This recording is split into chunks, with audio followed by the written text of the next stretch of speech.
Jenius Medis. Lanjut lagi, jangan lupa like, komen dan share cerita ini ke media sosial yang sahabat punya. Terima kasih. Bab 18-21 tidak ada bukti. Biasanya, jika penyakit seorang siswa sangat serius, mereka akan menyarankan untuk istirahat dari sekolah dan pulang ke rumah untuk memulihkan diri. Hal ini juga demi kesehatan siswa tersebut. Wang Chuisfen dengan cepat menjelaskan, kepala sekolah, anak saya benar-benar sembuh, bukan palsu. Dia hanya bisa membuat Wang Xiaozi berpura-pura sembuh total karena dia sudah gila. Dia juga tidak tahu seberapa serius Wang Xiaozi ketika dia sakit sebelumnya, jadi dia hanya bisa berbaring di tempat tidur dan bahkan tidak bisa membuka matanya.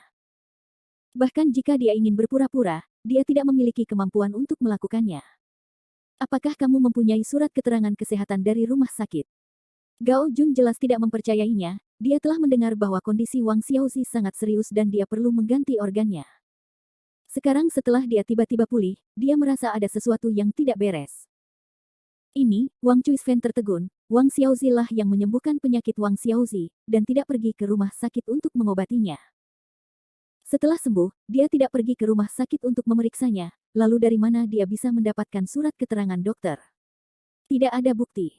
Siapa yang tahu kalau anakmu benar-benar sembuh? Gao Jun memandang Wang Chuisfen dengan tatapan menyalahkan. Tetapi anak saya baik-baik saja. Jika Anda tidak percaya, Anda dapat melihat, Wang Chuisfen tidak tahu mengapa sertifikat begitu penting.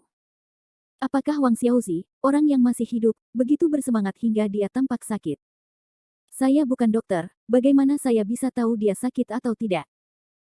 Gao Jun menggelengkan kepalanya, dan berkata dengan nada serius, jika kamu tidak memiliki surat keterangan sehat, maka anakmu tidak akan bisa mendaftar ulang. Jika anakmu tiba-tiba sakit dan terjadi sesuatu padanya, bukankah begitu? Bukankah kamu mempertaruhkan nyawamu dan melawan sekolah sampai mati? Sebagai kepala sekolah, dia takut orang tuanya akan menimbulkan masalah, jadi dia bersedia untuk tidak menerima Wang Xiaozi, yang jelas-jelas sakit, sebanyak yang dia mau. Hindari masalah. Anak itu benar-benar sembuh, kepala sekolah, kenapa kamu tidak percaya? Wang Chuisfen sangat cemas sehingga dia tidak bisa berbicara dengan benar, dia dengan cepat mengangkat tangannya untuk menunjuk ke arah Jericho Li, dialah yang merawat penyakit Child, dan dia dapat membuktikan bahwa Child benar-benar terbebas dari penyakit itu. Dia. Gao Jun menatap Jericho Li dengan ragu, matanya mengamati pemuda di depannya, dan mengerutkan kening, sungguh anak muda, apakah kamu benar-benar percaya bahwa dia dapat menyembuhkan anakmu? Anda tidak mungkin tertipu olehnya, bukan? Dengan mengatakan itu, Jericho Li mengerutkan kening, dan tanpa memberikan penjelasan apapun, dia memberinya topi penipu. Mengendalikan emosinya dan berkata, saya menyembuhkannya, saya seorang dokter. Gao Jun mengerutkan keningnya, dan berkata dengan nada serius, anak-anak muda, lelucon pun ada batasnya. Apakah kamu seorang dokter? Kamu terlihat seperti pelajar, bukan? Kamu tidak takut mengucapkan kata-kata kasar, Zhou Ming berkata dengan sinis. Apakah kamu masih seorang dokter? Lalu aku juga seorang dokter kedokteran, apakah ada orang yang bisa menakuti orang seperti kamu? Apakah kamu benar-benar percaya dia seorang dokter? Jangan tertipu olehnya.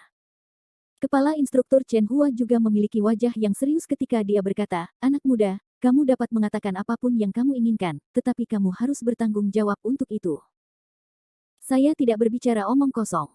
Saya seorang dokter. Jericho Li tidak marah. Dia tahu bahwa dia memang terlihat terlalu muda, jadi tidak aneh jika orang lain menanyainya. Wajah Gao Jun tenggelam, dia tidak pernah menyangka pemuda ini akan benar-benar berbohong tanpa tersipu, bukankah dia akan merasa bersalah mengatakan kebohongan? Matanya terbakar amarah saat dia memandang ke arah Jericho Li, Huff. Anak muda, karena kamu mengatakan bahwa kamu adalah seorang dokter, nah, dari rumah sakit mana kamu berasal? Aku, Jericho Li tertegun. Setelah dia diusir oleh rumah sakit rakyat, tidak ada yang berani membawanya. Terus terang, dia saat ini adalah seorang pengembara yang menganggur. Melihat bahwa dia tidak bisa menjawab, Gao Jun mendengus dingin, usia yang sangat muda namun kamu ingin bertindak angkuh dan menipu. Pendidikan seperti apa yang kamu miliki? Saya benar-benar tidak bisa menjawabnya. Saya tahu dia penipu. Zhou Ming berkata dengan sinis. Wang Chuisfen, lihat, dia hanya pembohong, kondisi anakmu pasti tidak baik. Wang Chuisfen cemas, dia memutar mulutnya dan membantu membuktikannya, Jericho Li benar-benar seorang dokter, penyakit anakku dirawat olehnya. Ada seorang dokter dari rumah sakit kota timur yang datang dan mengatakan bahwa tidak ada obatnya. Itu adalah Jericho Lee. Sebelum dia bisa menyelesaikan kata-katanya, Gao Jun dengan tidak sabar memotongnya dengan lambaian tangannya. Baiklah, baiklah, berhenti pembicaraan. Saya tidak tahu apa yang dikatakan orang ini kepada Anda, tapi dia sebenarnya menipu Anda agar berbicara mewakili dia seperti itu. Aku. Kita semua menonton, apakah kita semua buta? Gao Jun sedikit marah. Wang Chuisfen ini tampaknya sangat cerdas secara normal, mengapa dia begitu bodoh pada saat kritis seperti ini? Dia melihat pada Jericho Lee, anak muda, apa yang kamu katakan pada Wang Chuisfen untuk menipunya agar berkeliaran? Disebut pembohong berulang kali, Jericho Lee sedikit marah. Orang-orang ini menganggapnya sebagai penipu tanpa memberikan penjelasan apapun. Mereka benar-benar tidak masuk akal, saya seorang dokter. Dia bukan penipu. Jericho Lee mengertakkan gigi dan mengucapkan kata demi kata. Yo, kamu masih keras kepala. Zhou Ming mulai mengejeknya, kamu masih keras kepala bahkan ketika kamu akan mati. Kepala sekolah, mengapa kita tidak memanggil polisi? Jangan panggil polisi, jangan panggil polisi, Wang Chuisfen terkejut, dan dengan cepat mencoba membujuknya. Zhou Ming dengan dingin mendengus, Wang Chuisfen, kamu bahkan membela dia. Tahukah kamu betapa parahnya dia berbohong padamu? Jika penyakit Xiaozi Anda tidak sembuh total, dia akan membunuh putra Anda. Diam. Jericho Lee sangat marah, aku bilang aku seorang dokter, percaya atau tidak. Tapi jika kamu berani memfitnahku lagi, jangan salahkan aku karena bersikap kasar. Bodhisattva memiliki sifat yang sedikit bersahaja. Dia berpikir bahwa dia bukanlah seseorang dengan temperamen yang baik. Disebut penipu, bagaimana mungkin dia tidak marah? Zhou Ming melotot sambil memegangi perutnya dan tertawa tanpa henti, ayo, kamu masih marah ya? Apakah dia benar-benar menganggap dirinya sebagai seorang dokter? Pembohong kecil, menurutmu ini di mana? Wang Chuisfen, menurutku dia pasti memberimu sup menyihir, jika tidak dia akan menipumu untuk melakukan ini. Li Jericho Lin mengepalkan tinjunya. Mulut Zhou Ming ini, benar-benar menjengkelkan. Yo, bajingan kecil masih begitu sombong, kamu sudah menatapku. Zhou Ming berteriak dengan nada aneh, jika kamu seorang dokter, maka semua orang di dunia ini adalah dokter yang jenius. Saya sangat senang, saya benar-benar menganggap diri saya sebagai akar. Apa-apaan ini? Guru Zhou. Kamu bertindak terlalu jauh, seorang guru di sampingnya tidak dapat mendengarkan lebih lama lagi. Tidak apa-apa jika Zhou Ming mengejeknya, tetapi apakah perlu bertindak sejauh itu? Apakah saya salah? Apa yang saya katakan salah? Jika dia bukan pembohong kecil, apalagi yang bisa dia lakukan? Zhou Ming mendengus jijik, jika kamu memiliki kemampuan, buktikan bahwa kamu adalah seorang dokter. Dia sepertinya kecanduan, terus-menerus mengejeknya, tetapi sebelum dia bisa menyelesaikan kata-katanya, mulutnya tiba-tiba membeku, dan suaranya tiba-tiba berhenti. Pipinya yang semula kemerahan tiba-tiba menjadi pucat, bola matanya menggulung ke dalam rongga matanya, dan dia terjatuh ke belakang dengan suara keras. Dong! Saat dia jatuh ke tanah, tubuhnya mulai bergerak-gerak hebat, mulutnya berbusa. Tangannya gemetar di tanah, terlihat sangat aneh. Bab 19. Pergantian peristiwa yang tiba-tiba membuat semua orang terkejut. Pada saat mereka bereaksi, Zhou Ming sudah jatuh ke tanah. Guru Zhou, ada apa? Tidak bagus, dia menderita epilepsi. Di mana obatnya? Di mana obat yang ada padanya, cepat keluarkan. Para guru semua terkejut, bahkan Chen Hua dan Gao Jun sedikit panik. Ketika dia pulih, beberapa guru menerkamnya dan mencoba menyelamatkannya. Berhenti. Jangan sentuh dia. Pada saat ini, Jericho Lee berteriak dengan dingin, kalian semua, minggir. Kaulah yang minggir. Dia sakit. Apa yang kamu ganggu? Jika kami membunuhnya, kamu adalah seorang pembunuh.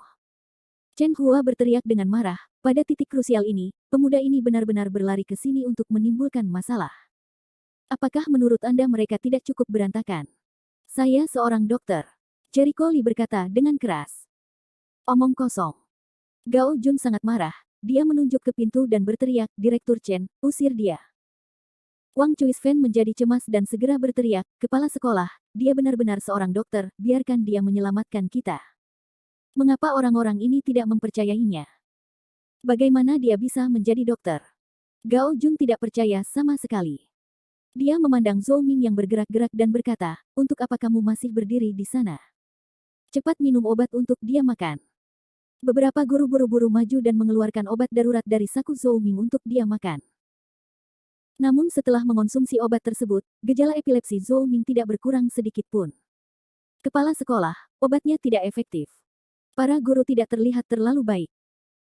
Apa yang harus kita lakukan sekarang? Gao Jun panik, jika ini terus berlanjut, seseorang akan mati. Direktur Chen, segera buat panggilan darurat untuk ambulans. Saat ambulans rumah sakit tiba, dia sudah mati. Cherry Cole tidak bisa mempedulikan hal lain dan dengan cepat mengeluarkan jarum perak yang dia warisi dari keluarganya. Kamu, Gao Jun, yang awalnya ingin memarahi dengan marah, tiba-tiba menjadi marah ketika dia melihat apa yang diambil Cherry Cole. Dia membuka matanya lebar-lebar dan bertanya, apakah kamu benar-benar seorang dokter? Cherry Cole menarik napas dalam-dalam, kalian semua, minggir. Para guru tidak berani menghentikannya kali ini dan segera menyingkir. Mereka tidak buta, jarum di tangan Cherry Cole memang jarum medis Tiongkok, tapi apakah dia bisa menyembuhkan Zhou Ming atau tidak adalah pertanyaan besar. Kalian berdua, tahan dia. Jangan biarkan dia bergerak. Cherry Cole berteriak. Kedua guru itu melangkah maju dan segera menahan Zhou Ming yang bergerak-gerak. Epilepsi Zhou Ming sangat parah, dan kedua guru itu harus mengerahkan banyak kekuatan untuk memegang erat tangan dan kakinya. Cherry Cole dengan cepat mendisinfeksi jarum perak tersebut dan hendak menembus tubuh Zhou Ming dengan jarum perak yang tipis dan panjang. Berhenti. Melihat tindakannya, Gao Jun kaget, dan langsung berhenti, cepat berhenti. Apakah kamu akan membunuhnya? Aku menyelamatkan mereka. Gao Jun jelas tidak mempercayainya, omong kosong. Menurutku sudah waktunya kamu membunuh seseorang. Jika kamu menusukkan jarum perak yang begitu panjang, itu akan membunuhmu. Cherry Cole berkata dengan suara rendah, jika ada kehidupan, saya akan bertanggung jawab. Bagaimana tanggung jawabmu? Kamu ingin bunuh diri. Berhenti sekarang juga. Gao Jun tidak akan membiarkan dia melakukan apapun yang terjadi. Jarum perak itu tampak terlalu menakutkan. Dia tidak percaya jarum perak sepanjang itu bisa dimasukkan ke dalam tubuhnya. Aku sudah mengatakannya, jika ada yang meninggal, aku akan bertanggung jawab. Cherry Cole memegang jarum perak itu, dan dengan cepat menjatuhkannya ke orang-orang di bawah hidung Zhou Ming. Berhenti. Astaga, aku akan mati. Para guru tidak bisa menahan diri untuk tidak berteriak panik. Namun, Cherry Cole bertindak seolah-olah dia tidak mendengar apapun, dia mengambil jarum perak lainnya dan menusukkannya ke dada Zhou Ming. Semua orang melihat tindakannya dan merasakan kulit kepala mereka mati rasa. Mereka hanya punya satu pemikiran di benak mereka. Ini sudah berakhir. Seseorang akan mati, Zhou Ming akan ditikam sampai mati. Namun, yang mengejutkan mereka adalah situasi mengancam nyawa yang mereka harapkan tidak terjadi. Saat beberapa jarum perak Cherry Cole menusuk, kejang Zhou Ming berangsur-angsur berhenti. Ini, mata mereka membelalak. Uci. Ketika jarum perak ke-13 menembus tenggorokan Zhou Ming seperti air mengalir, ke-13 jarum perak itu benar-benar bergetar dengan frekuensi yang aneh. Frekuensi itu seolah beresonansi satu sama lain, membentuk medan magnet yang aneh. Samar-samar, aliran udara khusus mengalir melalui 13 titik akupuntur. Fiuh, selesai. Cherry Cole menghela nafas lega, matanya menunjukkan ekspresi kegembiraan. Ini adalah pertama kalinya dia menggunakan teknik jarum dari kitab suci medis. Yang disebut 13 titik akupuntur untuk ki dan darah tubuh manusia, menggunakan ki vital dalam tubuh sebagai primer, memasukkannya ke dalam jarum untuk merangsang aliran darah alami tubuh, mengeluarkan lesi pada tubuh. Ada banyak titik akupuntur di tubuh, dan 13 titik akupuntur dibagi menjadi 13 titik akupuntur yang berbeda. Setiap titik akupuntur memilih sebagian dari titik akupuntur tubuh, menghasilkan kombinasi yang tak terhitung jumlahnya yang dapat menyembuhkan sebagian besar penyakit. Sebelumnya, Cherry Cole telah berkali-kali meneliti 13 jarum dan juga menguasai dasar-dasar akupuntur. Setelah digunakan, tidak akan terjadi kecelakaan, dan akan menunjukkan efek penyembuhan yang tidak biasa. Kejang Zhou Ming dengan cepat berhenti, napasnya menjadi tenang, dan sudut mulutnya tidak lagi mengeluarkan busa putih. Kulitnya juga kembali normal. Baiklah. Cherry Cole bertepuk tangan, dia berdiri dan melihat ke arah kerumunan, semuanya baik-baik saja. Hao, Zhou Ming membuka matanya, agak bingung, dan kemudian, dia menemukan bahwa dia sebenarnya terbaring di tanah. Kenapa dia tergeletak di tanah? Gao Jun dan yang lainnya terkejut dan membuka mata lebar-lebar. Mereka tidak percaya dengan apa yang baru saja mereka lihat. Apakah Cherry Cole benar-benar mampu menyembuhkan Zhou Ming? Bagaimana ini mungkin? Chen Hua telah hidup hampir sepanjang hidup.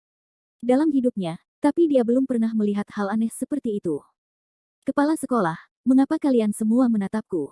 Apakah ada kotoran di wajahku? Zhou Ming tidak begitu mengerti apa yang terjadi. Ketika dia melihat semua orang menatapnya, dia merasa tidak nyaman. Dia bangkit dari tanah dan tiba-tiba menemukan bahwa dia telah ditusuk dengan jarum perak yang aneh. Apakah ini? Jarum perak.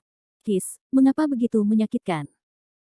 Jericho Lee berkata dengan dingin, jika kamu ingin mati, maka cabut saja jarum peraknya. Kamu baru saja terkena epilepsi, jarum perak adalah benda yang menyelamatkan hidupmu. Apakah saya menderita epilepsi? Zhou Ming terkejut, lalu teringat bahwa ketika dia berbicara, dia pingsan saat berbicara, apakah dia benar-benar sakit? Gao Jun mengerutkan kening, menunjuk ke arah Jericho Lee dan berkata dengan sungguh-sungguh, itu benar, kamu baru saja terkena epilepsi, itu tadi dia yang menggunakan akupuntur untuk menyelamatkan hidupmu. Apa? Dia menyelamatkanku. Zhou Ming tidak dapat mempercayainya, dia menatap Jericho Lee dengan mata terbelalak, kamu benar-benar seorang dokter. Bab 20. Jericho Lee tertawa ringan, kamu seharusnya senang karena aku adalah seorang dokter, jika tidak, penyakitmu sebelumnya mungkin akan merenggut nyawamu. Untuk sesaat, Zhou Ming merasa sulit menerimanya. Dia benar-benar tidak percaya bahwa Jericho Lee adalah seorang dokter. Saya sudah mengatakan bahwa Jericho Lee adalah seorang dokter, tetapi tidak ada di antara kalian yang mempercayai saya. Sekarang kalian harus percaya padaku, kan? Wang Chuisfen tertawa dan berkata, saya akan mempercayainya. Jika tidak, ada yang salah dengan mataku. Chen Hua berkata sambil tersenyum. Wang Chuisfen memutar matanya karena kesal, baru saja, kalian bersumpah bahwa Jericho Lee bukanlah seorang dokter, tetapi pembohong. Saya ditipu olehnya. Gao Jun dan yang lainnya sangat malu. Mereka ingat bahwa reaksi mereka sangat intens, mengatakan bahwa Jericho Lee adalah pembohong saja tidak cukup, dan mereka bahkan mengejek dan mengejeknya. Terutama Zhou Ming, He sangat malu sehingga dia tidak tahu harus berbuat apa. Dia ingat bahwa dia telah memarahi Jericho Lee dengan menunjuk hidungnya, dan kata-kata yang dia ucapkan sangat tidak menyenangkan. Untuk sesaat, dia sedikit gelisah, dan tidak tahu harus berbuat apa sambil menatap Jericho Lee. Jericho Lee memandangnya, penyakitmu masih belum sepenuhnya stabil. Jarum perak di tubuhmu baru akan dicabut setelah 10 menit. Wajah Zhou Ming memerah, mengapa kamu menyelamatkanku? Saya seorang dokter, jawab Jericho Lee dengan santai. Tapi, kamu masih ingin menyelamatkanku. Apakah kamu tidak marah?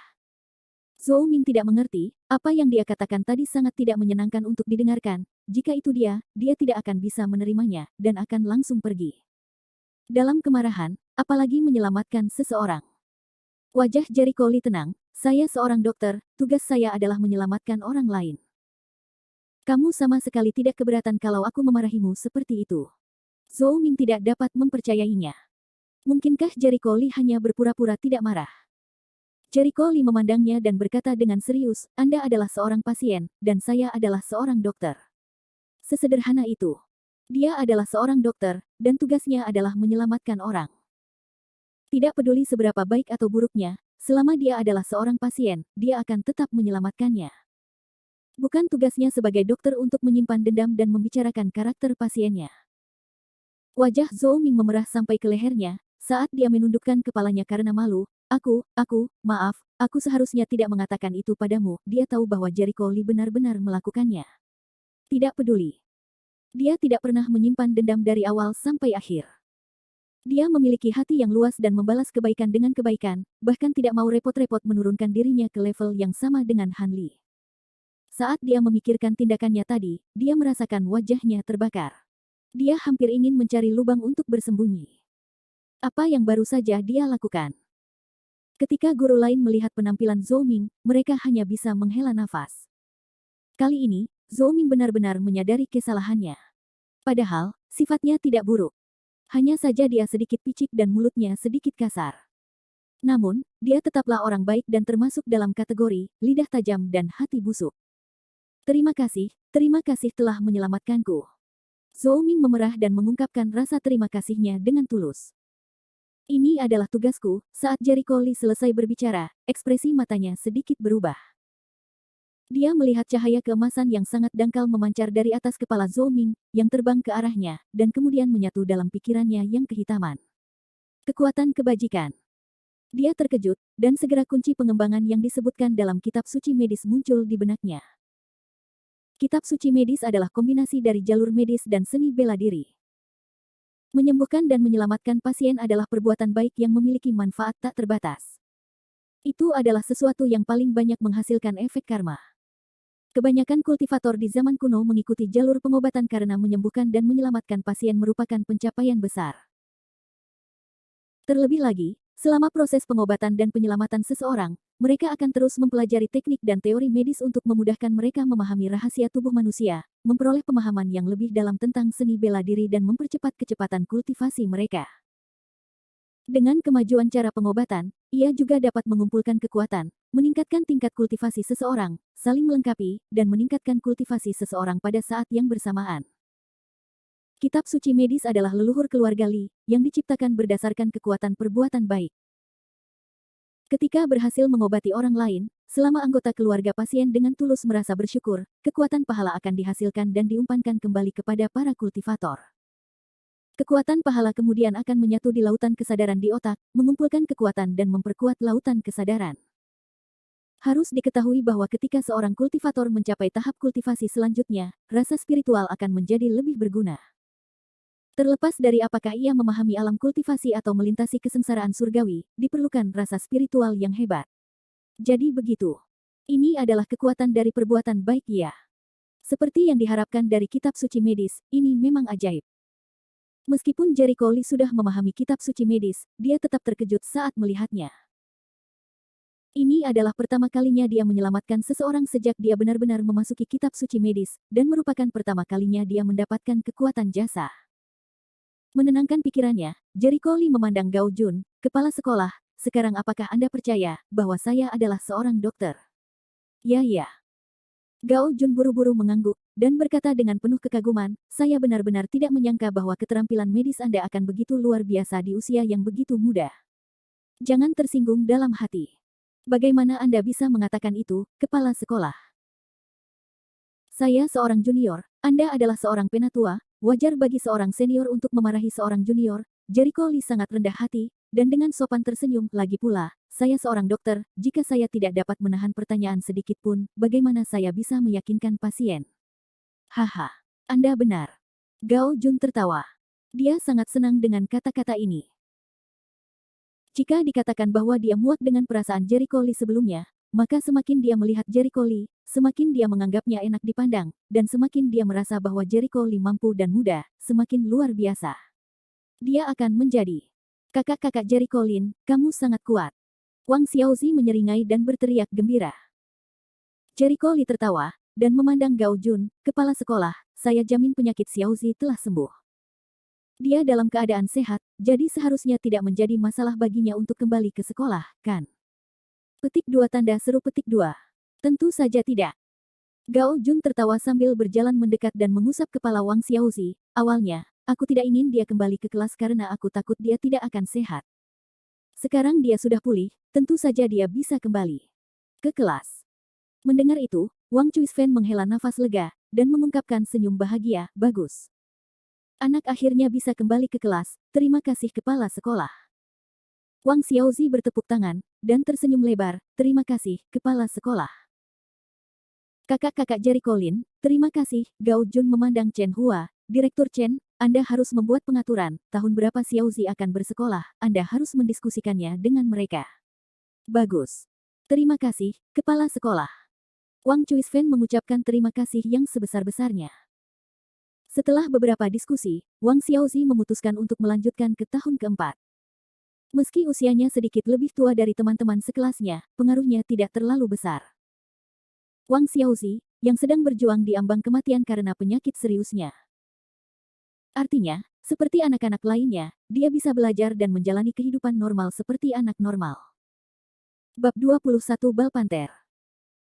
Setelah membantu Wang Xiaozi menyelesaikan masalah bersekolah, Jericho Lee merasa nyaman dan meninggalkan sekolah, kembali ke kediamannya. Setelah berkemas, dia keluar untuk mencari pekerjaan. Tentu saja hasilnya sangat jelas. Ketika para dokter yang merekrut peserta magang mendengar namanya, ekspresi mereka berubah menjadi aneh dan mereka mengusirnya. Hal ini membuatnya merasa sangat tidak berdaya, dan di dalam hatinya, dia semakin muak dengan orang penting itu. Dia tidak mendapatkan keuntungan apapun dari pekerjaan hari itu.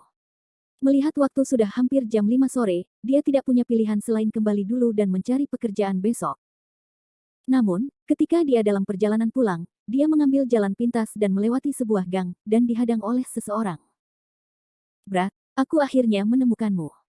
Orang-orang yang menghentikannya adalah beberapa preman yang memungut biaya perlindungan hari itu. Rambut kuning menatap Jericho Lee saat ini, wajahnya dipenuhi senyuman sinis. Ekspresi Jericho Lee berubah, agak terkejut bahwa pihak lain benar-benar mencarinya. Terakhir kali mereka dikalahkan olehnya, sudah lama sekali. Dia mengira mereka tidak akan berani mencari masalah dengannya, tapi dia tidak menyangka akan menghalangi jalannya ke sini. Matanya menjadi dingin saat dia memandang mereka. "Apa, kamu ingin balas dendam? Brengsek. Dasar anjing, kamu sebenarnya berani bersikap tidak masuk akal." Si rambut kuning sangat marah, mata segitiganya menatap lurus ke arah Jericho Lee, ingin mencabik-cabiknya menjadi ribuan keping. "Rambut kuning, apakah kamu melukainya hari itu?" Seorang pria botak di samping rambut kuning menunjuk ke arah Jericho Lee dan bertanya pada kuning rambut. Tingginya 1,7 meter, dan tidak dianggap pendek. "Kakak Bao, ini bajingan. Menghalangi kami memungut biaya perlindungan. Dan mereka bahkan memukuli saudara-saudara kita." Si rambut kuning menunjuk ke arah Jericho Lee dan mengumpat. Pada hari itu, dia dipukuli hingga babak belur dan lari ke rumah sakit untuk berbaring selama seminggu. Dendam ini, bagaimanapun juga, dia harus membalas dendam pada Jericho Lee. "Pow." Baldi mengayunkan lengannya dan menamparkan wajahnya, lalu meludah ke tanah dan mengumpat, "F***. Benar-benar sampah. Bocah nakal, kalian berjuang masuk ke rumah sakit, ayahmu sudah kehilangan seluruh wajahnya demi kamu." Rambut kuning menutupi wajah merahnya dengan 5 sidik jari, tetapi dia tidak berani marah, dan hanya bisa menahan keluhannya. "Kakak Bao, kamu tidak bisa menyalahkanku untuk itu. Pertarungan bocah itu cukup sengit. Dia mungkin berlatih seni bela diri." "Omong kosong." Kakak Bao mendengus dari hidungnya dan memarahi, "Menurutku kamu cacat. Anda bahkan tidak bisa menghadapi anak seperti ini." Dia tidak percaya bahwa Jericho Lee akan begitu kuat dalam pertempuran, dia sangat menyadari betapa kuatnya bawahannya. Kakak Bao menoleh untuk melihat ke arah Jericho Lee, tangan kanannya memegang pipa baja sambil menepuk tangan kirinya dengan pola berirama. Wajahnya membawa senyuman sinis. "Nak, tahukah kamu siapa ayah ini?" Ekspresi Jericho Lee tenang, semuanya telah meninggalkan si rambut kuning, dan sisanya adalah wajah-wajah asing, sepertinya mereka semua berada dalam kelompok yang sama. Dia berkata dengan acuh tak acuh, "Saya tidak kenal mereka. Tidak kenal dia." Kakak Bao mencibir, "Kamu berani menabrakku di jalan yang bahkan aku tidak tahu ini. Kamu berani menghalangi ayahmu mendapatkan uang untuk memungut biaya perlindungan, apakah kamu bosan hidup?" Ekspresi Jericho Lee tidak berubah. Dia mendengus dingin, "Itulah yang seharusnya mereka lakukan. Kamu bahkan berani merampas uang penyelamat nyawanya. Kamu sudah menunjukkan belas kasihan dengan menghajarnya. Kamu bocah, beraninya kamu mengatakan itu padaku." Kakak Bao sangat marah. Jericho Lee sedikit menyipitkan matanya, "Aku tidak hanya ingin membicarakanmu, aku juga ingin menghajarmu. Persetan denganmu. Bocah, jika aku tidak membunuhmu hari ini, kamu tidak akan menjadi kakak Bao." Kakak Bao sangat marah, dia mengambil pipa baja itu dan melemparkannya ke kepala Jericho Lee, menghancurkannya dengan kejam. Kakak Bao terkenal karena kekejamannya dalam perkelahian. Dia tidak sedikit pun ragu-ragu ketika menyerang, dan suatu kali dia menyerang, bahkan jika dia cepat dan kejam, jika dia menyerang lagi, bahkan jika dia tidak mati, dia masih akan kehilangan lapisan kulitnya. "Kakak Bao perkasa, bunuh dia." "Sialan. Beraninya dia menentang kita. Kita tidak bisa membunuhnya." Beberapa preman di belakang kakak Bao semuanya berteriak kegirangan. Menurut pengalaman masa lalu mereka, selama kakak Bao bergerak, lawannya pasti sudah mati. Ucapan Jericho Lee matanya menjadi dingin, tapi dia tidak menghindar. Saat pipa baja hendak diayunkan, dia meraihnya dengan kecepatan kilat. Pow! Tabung baja itu ditangkap dengan kuat olehnya. F***. Kamu F*** dengan tangan kosong untuk menerima pedang putih itu. Kakak Bao terkejut, dia tidak pernah berpikir bahwa gerakannya akan dihalangi oleh lawannya. Ayunan tadi memiliki kekuatan setidaknya 200 kg. Jericho Lee tampak seperti siswa kurus dan lemah, tapi ternyata dia benar-benar bisa menahan kekuatan seperti itu. Tapi dia tidak panik, menelan ludahnya. Namun anehnya, sekeras apapun dia berusaha, pipa baja yang dipegang Jericho Lee sepertinya telah dijepit dengan tang besi. Dia tidak bisa menggerakkannya sama sekali, dia juga tidak bisa menggerakkannya sama sekali. Brengsek. Kakak Bao merasa malu, dan dengan cepat mencoba menarik kembali pipa baja itu. Bagaimana Jericho Lee membiarkan dia sukses? Dia mencengkeram ujung pipa baja dan tiba-tiba memutarnya di tangannya, memutarnya membentuk lingkaran ke kanan lalu ke depan. Kekuatan dahsyat itu hampir mematahkan tangan kakak Bao. Dia segera melepaskan tangannya dan terus melambaikannya sambil mengumpat dengan marah, F***. Ini sangat menyakitkan. Apakah kamu bersenang-senang? Pipa baja itu dengan mulus masuk ke tangan Jericho Lee. Dia melihat ke pipa baja padat itu, dan melihat bahwa itu tidak ringan sama sekali. Dia mengambil pipa baja itu dan menghantamkannya ke arah tengkorak kakak Bao. Bang! Dengan suara retak yang terdengar seperti tengkorak pecah, darah berceceran di mana-mana. Kakak laki-laki Bao mengeluarkan teriakan, yang membekukan darah, dan kepalanya mekar seperti bunga sebelum jatuh. Dia memutar matanya dan tubuhnya terus bergerak seperti penderita epilepsi. Setelah beberapa saat, dia berhenti bergerak dan menutup matanya. Elder saudara Bao. Rambut kuning dan yang lainnya, melihat bahwa kakak Bao mereka telah terbunuh dalam satu serangan, sangat ketakutan sehingga keberanian mereka hancur. Wajah mereka menjadi pucat, dan tubuh mereka gemetar ketika mereka terjatuh ke tanah. Jericho Lee menatap mereka dengan dingin, maukah kamu pergi sendiri, atau aku akan menghancurkan otakmu dan turun menemaninya. Mendengar ini, bagaimana mungkin para antek berani ragu? Mereka gemetar ketika mereka merangkak naik dari tanah, tidak hanya membawa kakak Bao yang telah meninggal, tetapi juga kakak Bao yang masih hidup, dan segera berlari. Seberapa cepat mereka berlari, karena takut jika mereka sedikit lebih lambat, Jericho Lee akan datang dan membunuh mereka. Kerumunan yang beraneka ragam. Jericho Lee menyeringai dan melemparkan pipa baja di tangannya ke tanah. Untungnya kekuatannya tidak seperti dulu lagi, jika tidak, dia mungkin tidak akan mampu menahan serangan kakak Bao.